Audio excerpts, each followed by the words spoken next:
Okay, देखिए question में क्या बोला गया है, इसने बोला है two particle undergoes SHM along parallel lines. दो पार्टिकल हैं जो बिल्कुल पैरेलल लाइन पे मूव कर रहे हैं। देखिए पहला पार्टिकल इस वक्त यहां पे है और इस तरफ मूव कर रहा है, दूसरा पार्टिकल ठीक इसी टाइम पे यहां पे है और इस तरफ मूव कर रहा है यूं। ठीक, दोनों के टाइम पीरियड सेम है, एम्पलीट्यूड सेम है। ये यहां से जीरो वेलोसिटी से चलना स्टार्ट करेगा और ये इस वक्त अपनी मैक्सिमम वेलोसिटी पे, तो ये चलता रहेगा, स्पीड इसकी इंक्रीज होती रहेगी और जिस टाइम ये मिड पोजीशन पे पहुंचेगा ये उस वक्त यहां एक्सट्रीम पे पहुंच जाएगा। अब ये वाला पार्टिकल तो यहां से आगे चलेगा, ये वाला पार्टिकल यहां से आगे चलेगा, ठीक है ना, और वो वाला पार्टिकल वहां से वापस आएगा, तो ये इस तरफ चलेगा और वो वापस आएगा। एक टाइम ऐसा होगा दोनों की पोजीशन सेम हो जाएगी। उसने यही पूछा है कि they move in same direction, they will cross each other after further time, कितने टाइम के बाद वो एक दूसरे को क्रॉस करेंगे। देखिए इस क्वेश्चन को हम सॉल्व करेंगे फिर से फेजर की हेल्प से, ठीक है ना। दो पार्टिकल का फेजर किस तरीके से ड्रॉ करना है वो देखिए। मान लीजिए यहां पे, यहां कहीं पे पार्टिकल एसएचएम कर रहे हैं, एक सर्कल ड्रॉ कर लेते हैं हम।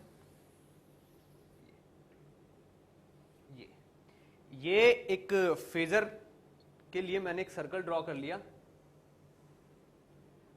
तो अगर लाइट इधर से पड़ेगी तो इस सर्कल पे मूव करने वाले पार्टिकल की शेडो इस लाइन पे आएगी, ठीक है, ये मिड पोजीशन हो जाएगी और ये एक्सट्रीम पोजीशंस होंगी, ठीक है ना।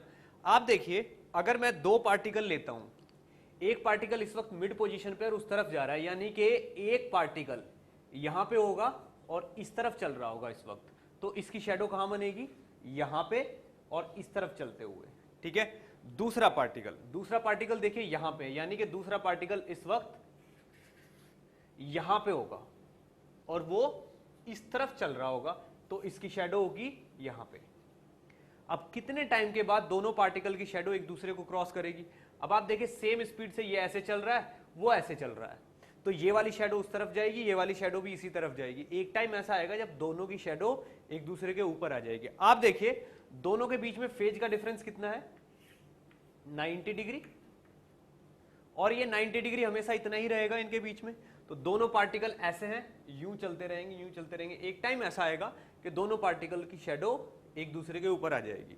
ठीक, मान लीजिए 90 ट्रेवल कर लिया इन्होंने, तो 90 ट्रेवल करने के बाद क्या होगा, ये येलो वाला यहां पहुंच जाएगा, रेड वाला पार्टिकल यहां पहुंच जाएगा। थोड़ा सा फर्दर ट्रेवल करेंगे तो दोनों पार्टिकल ऐसे पहुंच जाएंगे। एक टाइम ऐसा आएगा कि ये वाला रेड वाला पार्टिकल ट्रेवल करके यहां तक पहुंच जाएगा, ठीक है, और येलो वाला पार्टिकल ट्रेवल करके यहां पहुंच जाएगा इस वक्त। तो येलो वाला इस तरफ चल रहा होगा। इस टाइम देखें तो दोनों की शेडो एक दूसरे को क्रॉस करेगी, ठीक है ना।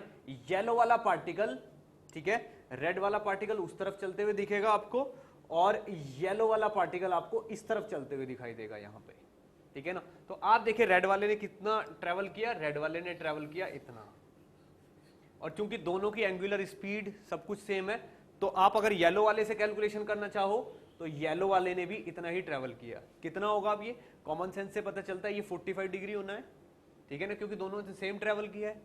ये कितना होना है, 45 डिग्री, तो ये 45 डिग्री यानी कि 90 प्लस 45 डिग्री, यानी कि 135 डिग्री ट्रेवल करने में जितना टाइम लगता है वही यहां पे आंसर है, क्योंकि दोनों की शेडो एक दूसरे के ऊपर आ जाएगी। अब आप खुद ही देख सकते हो 135 डिग्री ट्रेवल करने में कितना टाइम लगता है। यहाँ पे इसने टाइम पीरियड बोला है t, तो 45 ट्रेवल करने में कितना टाइम लगेगा, t/8, तो 135 में कितना लगेगा, 2t/8 प्लस t/8, कितना हो गया, 3t/8।